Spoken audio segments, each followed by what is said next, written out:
Hey, chiropractors, welcome to Modern Chiropractic Mastery with your host, Dr. Kevin Christie, where we discuss the latest in marketing, business, and professional growth with some of the leading experts in the industry.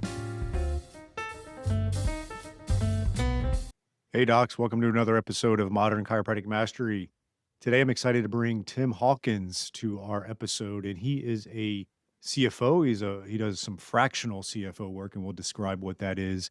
And he has a unique expertise in the chiropractic profession. And so we dive into a lot of things about financial forecasting, and really the theme of what we dive into is knowing when you can scale from one location to multiple. But it's not only about that in this particular episode. So if you're not looking to do that, you'll still get a lot out of this. And we talk about certain things like profit margins and cash flows and forecasting finances and all the things that go into it.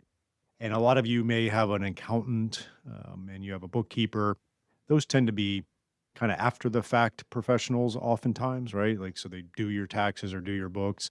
But what a CFO does is actually help you predict and project your finances and help you with growth decisions and not just do your taxes, right? So we dive into many things that a chiropractic practice should consider as far as the financial health of their practice. And we even dive into the personal life a little bit, because as a small business, and typically a pass-through entity, really your business and your personal is all one in a lot of ways. Obviously not legally and not in your accounting, but if you spend too much money in your personal life, you might drain your business to support that. Or if you spend too much money in your business, or you don't make enough money in your business, it's going to impact your personal life, as you know. So, yeah, I thought it was a really wide-ranging, good interview with Tim Hawkins. And so without further ado, here is our discussion on leveraging finances and scaling to multiple offices, plus all other things CFO.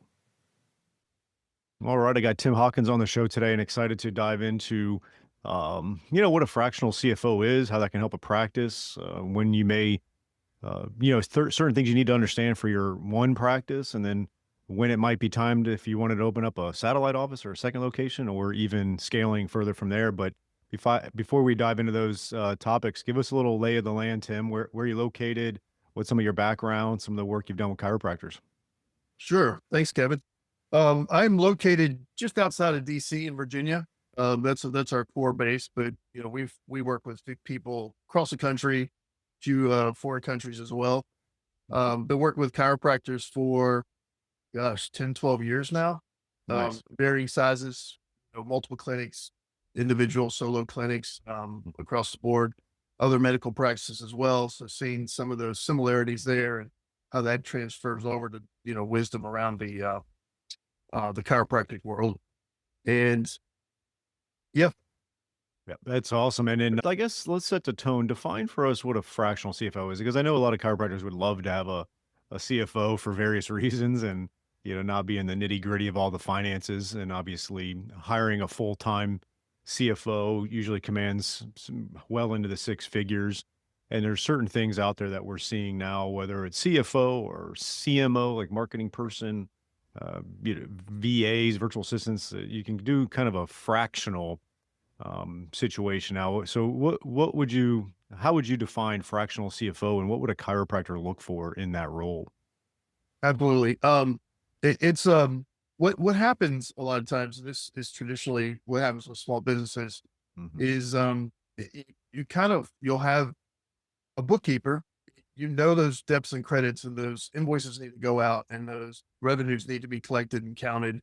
And then you'll oftentimes have a tax accountant, and you'll lull yourself to sleep saying, okay, I've got the financial accounting world here because Yep. I have these two things. But what you're missing there is the next level of reading what the business is saying to you. One of the core ways that your business and your operation, your organization will talk to you is through its numbers. And it's really hard to connect the dots if you have the training of a bookkeeper or, Mhm. and again, a tax accountant who maybe traditionally used to do some of that work. They're so focused on code and they're so busy as, if you have a good tax provider, how busy they are, that this stuff gets lost. And so things will sneak up on you because you're not listening to what the business is saying. So when you bring in a fractional CFO, we don't have to be there every day, but your operation's not that big. can certainly have us there even once, twice a month.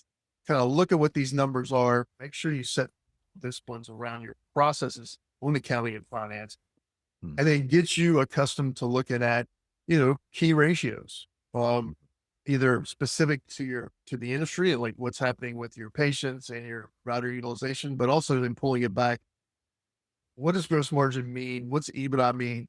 Why is that important to me? And that you, as a chiropractor, you can totally understand that. That's well within your realm.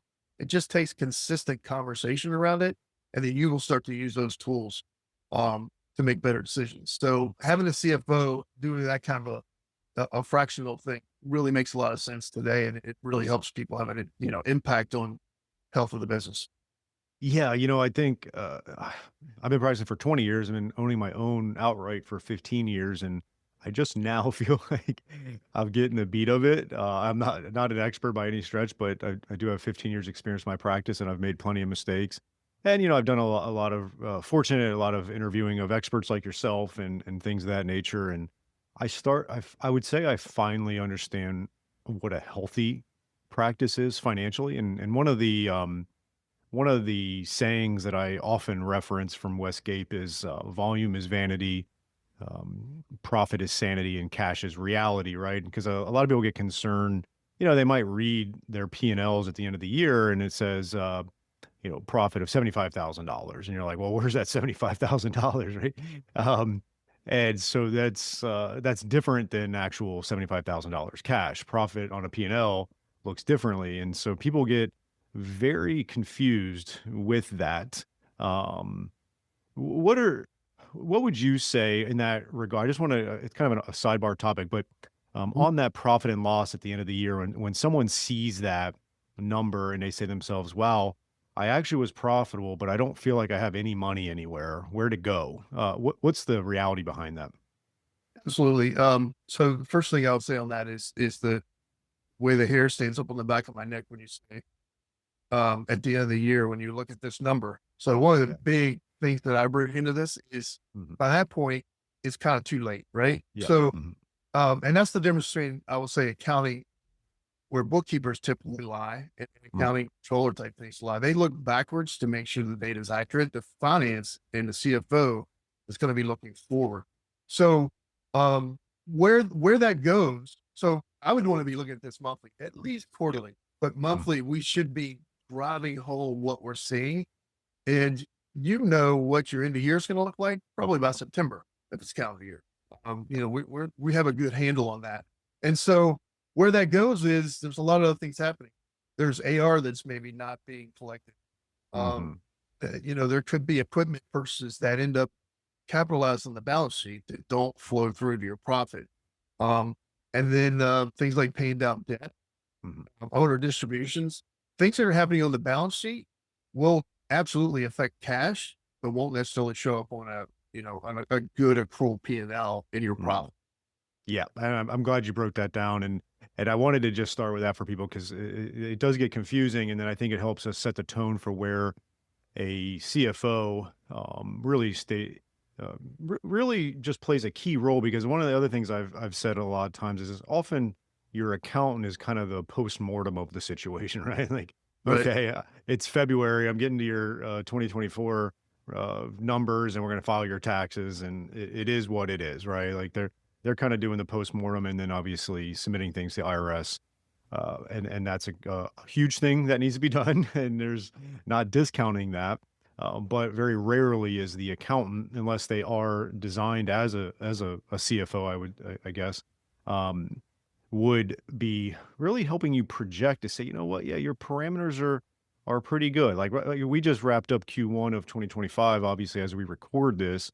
And so Q1 can tell you a lot of things. And I know for me, I looked at, okay, what was our operating profit margin? And we have some goals there, and we hit that. Was our payroll within certain parameters that we like, and we didn't feel like we were overstaffed or understaffed? Certain variables there. Obviously, we look at revenue, and we look at certain things there, and we can start to monitor if we're on the right track.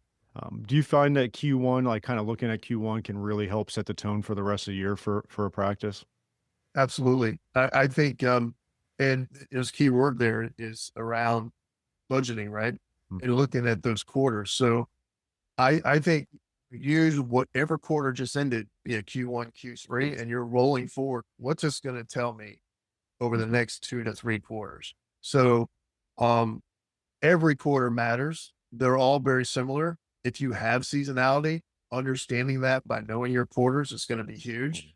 Um, don't see that as much here, but sometimes we do. Can I say something to that? Because I'm really glad you brought it up because I was going to mention it. I'm down in South Florida in Boca Raton, which would be kind of like the Disney World of snowbirds, right? And Right. it's I mean we're just way busier Q1 than we will be any other quarter. Q4 is good as well, but I looked at Q1 profit margin and revenues and things and said it needs to be like, let's just make an example. Let's say we wanted a 15% profit margin by the end of the year. If I would have been at 15% or 16% for Q1, I'm going to probably be behind the eight ball for the year because of what you mentioned around seasonality. So I think that's the other huge thing of having an expert in your corner is to understand those seasonalities and where it's like, look, you were 17% profit, but that's not like you needed to be at 26% for this quarter because this is your haymaker here. So I'm glad you brought that up. Yeah, and your business has been telling you that for years, right? So, as we use our data points to inform the future, Mm. very specifically to your clinic, geographic region makes a huge impact on this type of thing and the seasonality piece, as well as you mentioned, which is great. But if I look at what your first quarter in the last 3 years looked like compared to your following 3 quarters of the calendar year, we can make really good projections about that now. And you're right. I mean, that could mean you need to make some belt tightening on the cost side to make sure we stay safe for the next 3 quarters. Better to make that decision in April than October when you realize that, we're not quite there. The ability to have impact on these decisions is so much less the longer you wait. So every Yeah, quarter matters. it does. And like a couple things that we did is we hit our parameters. So I was really happy about that in Q1.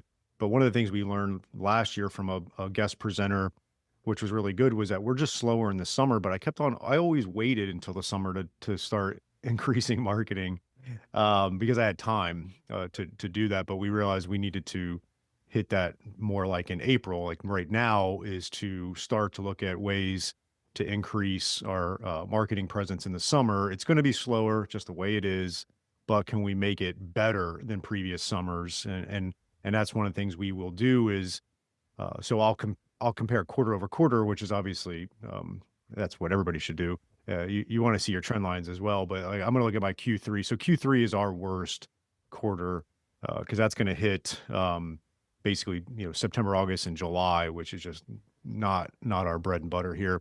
And I'll look at the previous summer, and then I was like, okay, what if we doubled up our marketing here? What if I took a little bit of the money that was extra from Q1 and use it into marketing? So I'm not impacting cash flow on marketing things in the summer. I'm using reserve money from when it was nice, right? And so those are some of the things that we've gotten better at over the years is because one of the things I would do a few years ago or last year even maybe was like, well, I got to cut back on the marketing a little bit in the summer, the marketing spend because our cash flow is gonna be a little bit tighter in the summer. But what I should have been just doing is taking five or $10,000 from the winter time and putting into a marketing sinking fund there or whatever you want to call it, and then utilize that money, but it doesn't impact your summer cash flow. Absolutely. And you know what else it does is it increase those kind of actions and those kind of insights and then executing on them increases the value of your clinic compared to other clinics in even your immediate area. People are coming in there and you're looking to exit the business. Mhm. You have more value because you're showing much better performance during, say, the slow summer months because of the actions you're taking now, which really pay off at the end.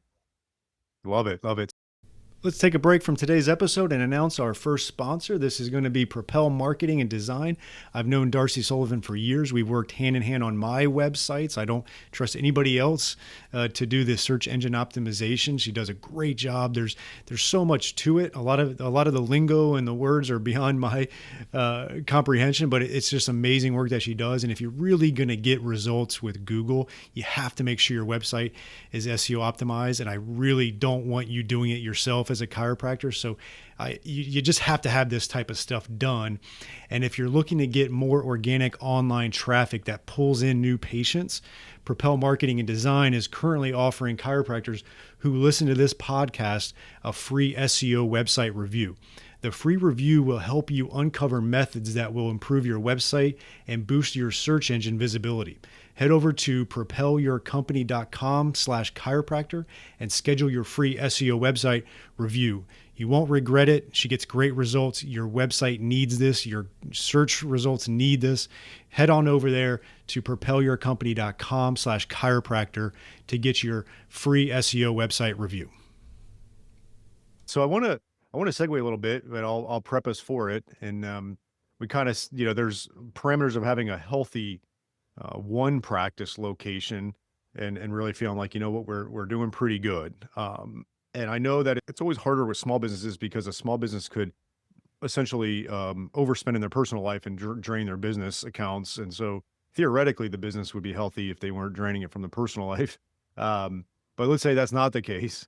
What are some of the things you look for in like a healthy one practice setup? Some of the key performance indicators. It doesn't have to necessarily be exact numbers, but just what are the things you're looking at? Yeah, absolutely. So, and this is the core tenet. If anyone comes to me and says, I'm looking at expanding, I want to open a clinic, or I want to purchase or acquire an existing clinic, there's some very specific questions I ask first before we even get to talking about that. Yeah. First of all, what's the motivation, and why are you doing this? A lot of times the motivation's wrong, and then where I get indications on that is by looking at the current operation. Mhm. And you have to really know your current operation and see where it's operating at full strength, where you might have some soft spots, things that you need to improve on, be it, marketing or recruiting, staff retention, down the road, down the line. Yeah.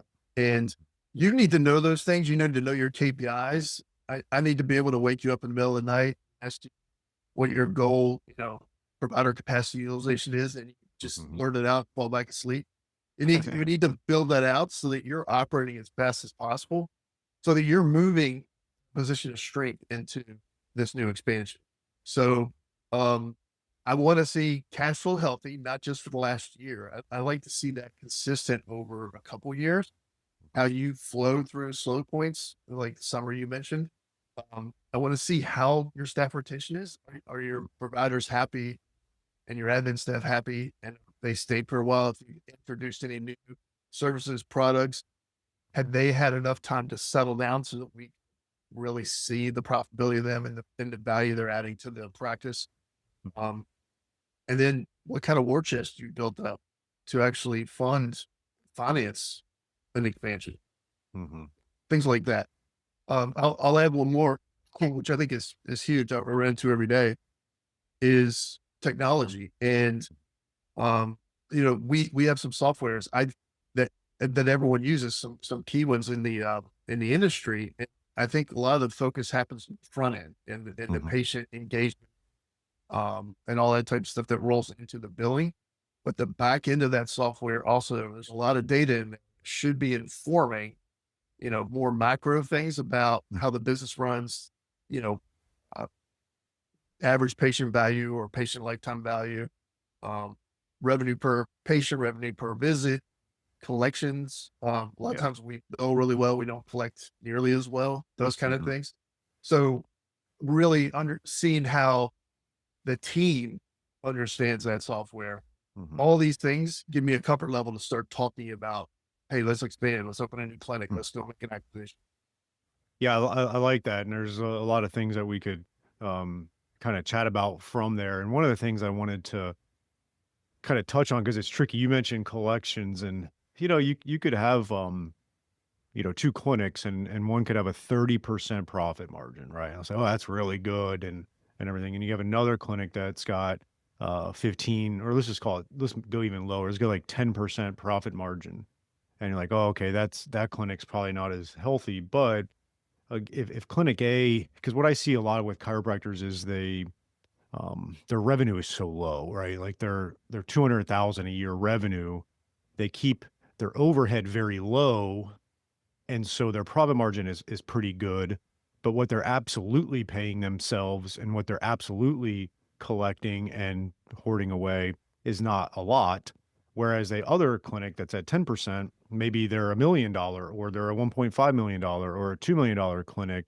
And so the absolute amount of money that person's able to pay themselves and support their family, the absolute amount of money that's coming into the business that can be utilized for reinvestment is a lot more substantial and can do that. And so I just see a lot of chiropractors, they make the mistake. It's almost like they have a badge of honor that their overhead is really low. And I get that. You don't want to be overhead, you don't want your overhead to outpace you and all that.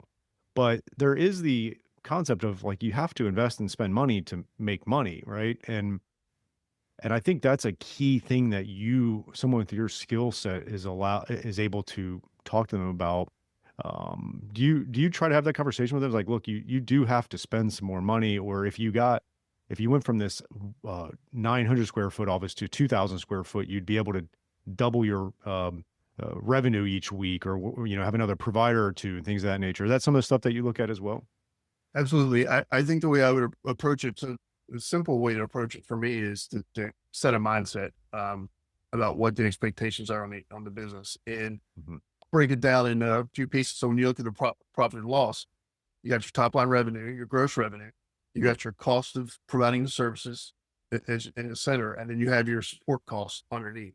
The Yeah. final piece at the bottom is net income. We're going to say EBITDA because I Mhm. like to focus on EBITDA, Yep. which is earnings before interest, taxes, depreciation, amortization, just for the Mhm. proper noun there. So I look at those four pieces, and where I start with somebody is I say, okay, for every dollar of that top line revenue, Mhm. let's just start with the idea of 50 cents of cost is going in to provide that service. So I have a dollar, I use 50 cents for providing the service. And then my goal is to use 30 cents to support the providing of that service. Mhm. And then 20 cents on EBITDA, which is basically the profit take home. And, those fluctuate. I wouldn't necessarily say that's every clinic. I think Mhm. I probably get down a little bit more like 25% on that support services and Mhm. 25% on EBITDA. And then we start tweaking those bells, right? But and then why I'm answering your question that way is Mhm. once I set that parameter, I come in and say, you're spending 10 cents on support cost Mhm. for the revenue you have at the top instead of 20 cents or 25 cents or 30 Mhm. cents. What are we missing? Yeah. Right? And what is causing us to squeeze our business that tightly Mhm. to not spend what would be a traditional breakdown of a business's P&L? And by coming in from that angle, I'll start to see little hits. And a lot of times it's around collection. A lot of times it's billing efficiency, things that are happening. Client feedback, marketing is a huge one, right? So Yes. people aren't spending on marketing because they're afraid that next dollar won't come in, and then there'll Yeah. be those little breakdowns will fall. But if you're not spending that piece of the dollar on that support, it will affect your top line revenue. It will affect your profit. Yeah. Let's take a short break for one of our great sponsors, TrackStat. It is a new type of software plugin for your EHR that combines patient communication, marketing, automation, and statistics with patient and employee tracking. Built by chiropractors for chiropractors, it shows your team what to focus on each day. See patient visit habits, missing information, unpaid bills, insurance collection visit average, and more. Great visibility of data so you can focus on filling your office with your best patients. When you can see what your staff and patients are doing or not doing and take action accordingly, your profits naturally grow. Take TrackStat for a test drive in your office with our free trial. Not a techie, no problem, we can help. To get started on your free trial, visit trackstat.org and watch the demo. That is trackstat.org. We have a big issue in our profession where a lot of people are very weary of spending money on marketing, and it's really hard to scale when you don't do that, right? Like there's a lot of people again will have a hang their hat on the fact that they built a referral based practice and they don't do any marketing, and it's fine if you just want to be one provider and do all that. But typically, to add doctors or to really grow revenue with profits, and again, if you want to have a second location or more, you're going to have a marketing spend that is obviously strategic and has a return on it. And chiropractors have to get out of that mindset of just not spending money on marketing. It's a, diversification huge in Mm, lowering your risks, right? And you have risk all across being a business owner. And marketing is really about creating brand. And so one of the things you can do with that marketing is, building different patient channels. So you are heavy on the referral market mhm, part, right? And you do a lot with insurance or Medicare mm, or, personal injury stuff. Um, Building out those others, starting to invest now could mhm. be one thing that really keeps you afloat and ahead of the game when there's a downturn for some reason or a Yeah. change, 5 years. So I completely agree. And building that brand takes time. It's Mhm. consistent marketing over years. And that adds a huge value to your business when you do want to exit. And it does, and I think the other misconception, and I won't spend too much more time on the marketing, but is that, it's just ad spend only, and they're thinking of that. That's obviously part of it, but it could be things, like if you wanted to get more personal injury patients, if you spent 500 to 1,000 a month on, lunches with attorneys and dinners, you Yep. would probably generate more business. If, you wanted more MD referrals and if you spent 500 to 1,000 a month or even more on MD meetings and lunches and things like that, you would probably get more MD referrals, and that would have a much better return on investment because if you know what your new patient is worth, let's say it's worth $1,500 on average, and you spent 500 a month on MD lunches, and you start getting a few MD referrals a month. I mean, that's a direct ROI, and that's how you would scale your marketing to grow. And so, highly recommend that. Um, the other thing I wanna just bring up real quick, and one of the things we did is we recently, a year ago, invested in technology. We did Shockwave, and, those aren't cheap, but we're gonna generate probably close to 100,000 this year. We're on pace for that in new revenue, and it wasn't that it would just took it. I mean, maybe some patients would have gotten our regular care and not Shockwave, but a lot of them is just new money, and for a pretty reasonable investment in doing that, and we're getting better outcomes with certain conditions, so it helps drive referrals. Do you also help chiropractors with knowing when to get equipment? Does it make sense to buy it outright? Does it make sense to finance it? Things like that. Absolutely. Because that's all part of the decision make process around the numbers. Yeah. And so that immediately to have that conversation be informed, we need to be confident in what Hmm. the last few months have told us, what our balance Yeah. sheet really looks like. A lot of times it's about cash Hmm. or how easily we could finance equipment like that. So that's a key component of Hmm. any kind of expansion, be it equipment, services, or a new clinic expansion, in other locations. They're all very similar and they're all finance based. Do you also, in a smaller business type of setting like most chiropractic offices are, do you also work with the doctor on also kind of tying in their personal finances, making sure they're not bleeding the business from that side of things? Do you have those discussions? Yeah, more and more every day. Mhm. We're almost starting to market ourselves as holistic Yeah. uh, advisors because there's so much that happens on the personal side and there's so much need over there that the current structure of the business is never going to support that. Eventually, you're going to squeeze one to Mhm. bankruptcy, right? Yeah. Either the business or you or both. So it has to be part of the conversation. And I think it also has to be part of the conversation as to where you are mentally, right? It's not Mhm. just how you're spending money. Sometimes that's a symptom of, where you are in your personal life or Yeah. if you're needing to double down on retirement savings for some reason, or, Mhm. you have young kids at home or you're putting kids through college. Those are all questions that need to be part of the discussion before you do any kind of big investment and expansion or something like that. Yeah, So yeah, because it's, you know, I'm in my mid 40s, and it's one of those things like if I were to decide to open up a second location, I would have to have that conversation with my wife and say, look, we're going to have to maybe not utilize money in our personal life for this, and let's go a little lean this year on the personal side, and let's reinvest money into the business side for some delayed gratification and then ultimate growth. Because, yeah, I mean, as a small business owner, if you, like you mentioned, a war chest, if you developed a war chest of $100,000, you could easily take that money and get a whole new roof for your house and or right. upgrade the kitchen. I mean, it's your money. You don't have a board to answer to or stockholders. Like you could take that money and buy a second, put a down payment on a second home in the Carolinas, right? And so you got to get clear on what your family goals are, on what you're going to use that war chest for. And obviously, you would probably want to do that prior to accumulating the money. But I'm glad to hear that that's some of the conversations you're having, people, because it seems like it's such a massive component of this whole thing. It is, and that war chest, the term I use, I love. I think a lot of times that is on the personal side. So I immediately have Mhm. to swing back there and say, okay, you've been able to take this much money out of the business. Is it going somewhere where it's sitting, or is it all been spent? Because Mhm. that's a big part of the protection on the downside risk of, opening a new location. And a key part of that too, also, and this is where a personal financial planner working with a business CFO or in a communication, between folks like that is the opportunity cost. Because one of the things I was going to look at is I can certainly help walk through all this strategy to expand the business. But you got to ask yourself, is that the best use of my reserved funds? Is that the best opportunity for me to make money?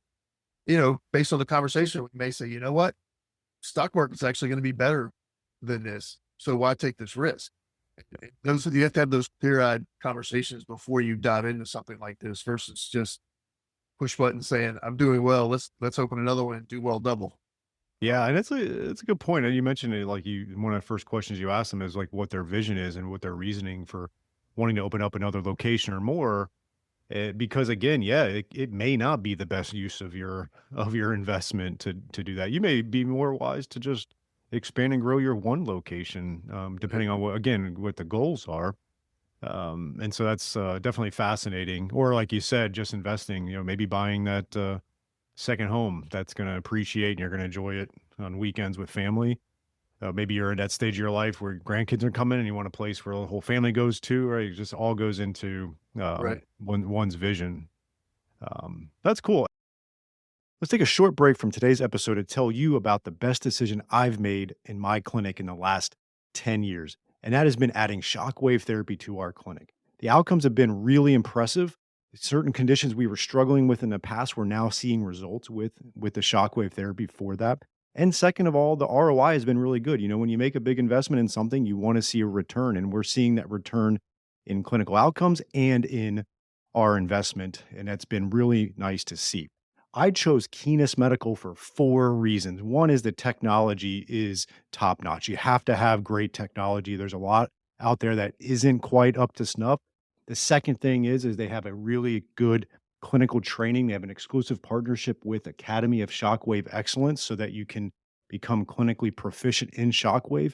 You do need to get skilled at it. I think that's a big differentiator between practices that are getting great results and seeing the ROI is they have a great clinical aspect to that as well. So you want to get trained appropriately. Third is they have in-house service team for all of your technical support, which is key when you're investing in a machine like this. And then lastly, they have a very in-depth marketing and business support for you so that you can launch this into your practice effectively, that you can get that ROI on it, that you can get the clinical outcomes. And they also have really good financing options if you need that. So go to kinasmedical.com, KINAS medical.com, mention MCM podcast and receive a free shockwave in practice book with a purchase of a unit. So that's kinasmedical.com, KINAS medical.com, and mention MCM podcast.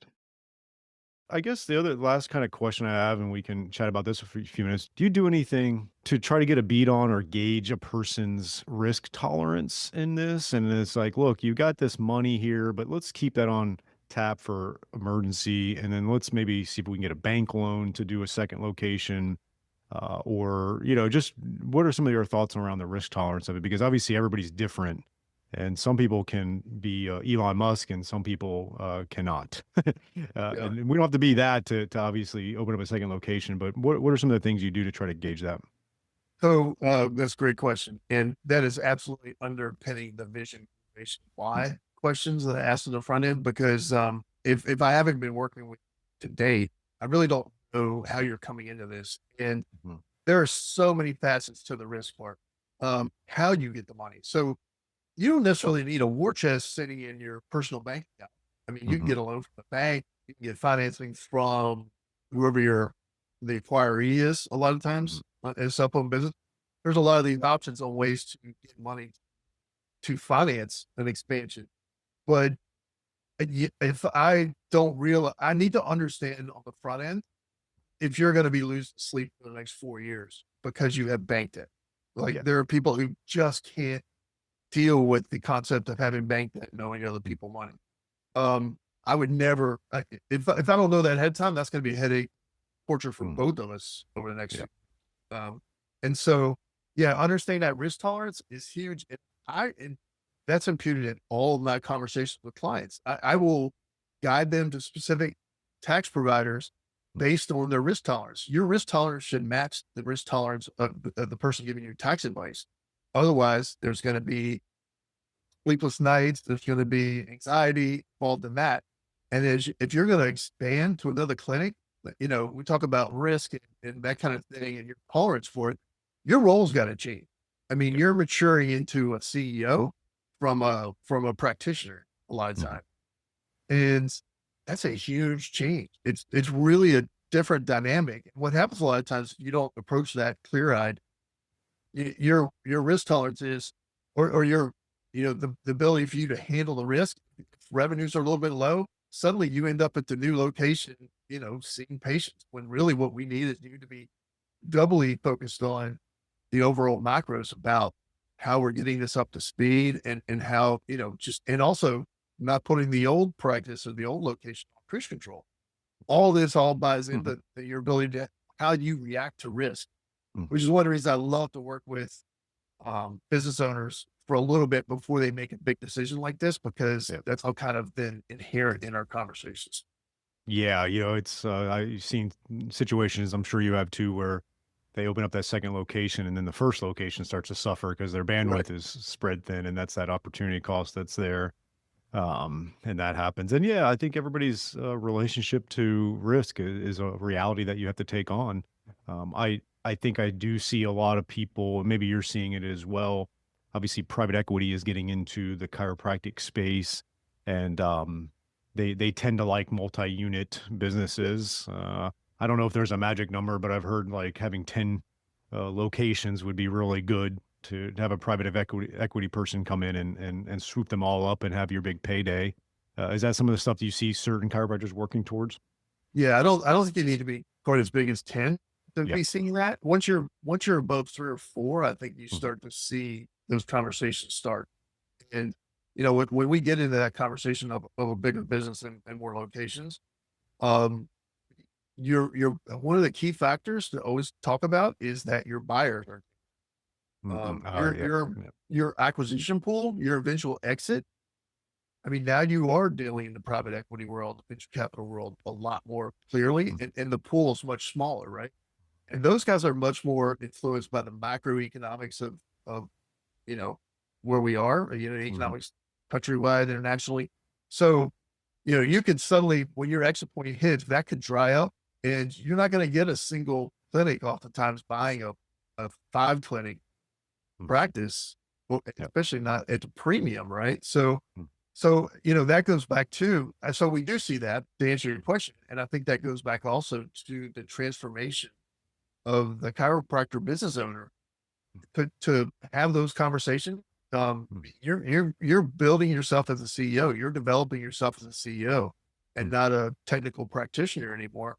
It takes a little time, and you need advisors alongside. You need good legal advice. You need good finance advice Mm. too. You need those wing people to help you make those decisions. But it's a key point. Well, it's been great, Tim. I'm going to leave everybody with one little thing. It's okay to be good at business and be a doctor. I think there's a misconception that a lot of chiropractors just want to be doctors only, and if they try to dive into learning about business, then it's going to take away from them as a doctor, and it's just not the case. Your career is going to evolve. I think being good at business means providing the best patient experience, hiring great, developing a team culture, understanding marketing, understanding growth. Because if you don't have that growth, it's going to be hard to have a thriving practice that you feel great about, and then ultimately are the best version of yourself as a chiropractor. And so I think stuff like this is where you need to start learning it. And as strategic coach would say, the concept of who, not how, which means find a who to do it for you, not how to do it yourself, is also important. And on that note, if someone wants to reach out to you, how can they find you? Yeah, absolutely. It's probably best to my direct contact, T Hawkins, Hawkins at ltbd.com is a good way to reach me, and just give me a call, 571-263-1344. We're revamping the website, so probably can find it there as well. Perfect. www.ltbd.com. Larry Tom Boy Dog. Perfect. We'll put that in the show notes. Well, thank you for this great wisdom in the chiropractic profession, and it should just be the kind of tip of the iceberg for our audience to realize they need to understand this stuff. Thanks, Kevin. Glad to be here. I hope you enjoyed this week's episode. And if you want to make the shift from busy, broke, and broken to time-free and cash confident, or you just want to continue with the exponential growth, check us out at modernchiropracticmarketing.com. Look at the MCM Mastery tab, watch the short video on there, and check out what we are doing now for evidence-informed chiropractors. We are equal parts coaching and marketing done for you. Yes, you shoot some videos, we help you with campaign strategies and ideas and really become a thought leader in your community. You shoot those videos, you send them to us, we produce, edit, and brand them to you. Then we distribute them through all of your channels. We also take them and we turn it into one good blog per month. And every other month, we have Darcy Sullivan producing a robust blog with a topic that you pick from her database to help with your SEO. So we essentially become your content marketing agency to make sure your practice is always having ethical, elegant content marketing to help grow your practice. On the coaching side, we also help you with everything from marketing ideas to business, communications, finances, anything practice growth, and really try to help prevent you from being stuck on that island. And we hold you accountable. We have a great group of doctors that are just doing amazing things, and we look forward to help you out to take that next step in your practice. So again, check us out at modernchiropracticmarketing.com and learn more.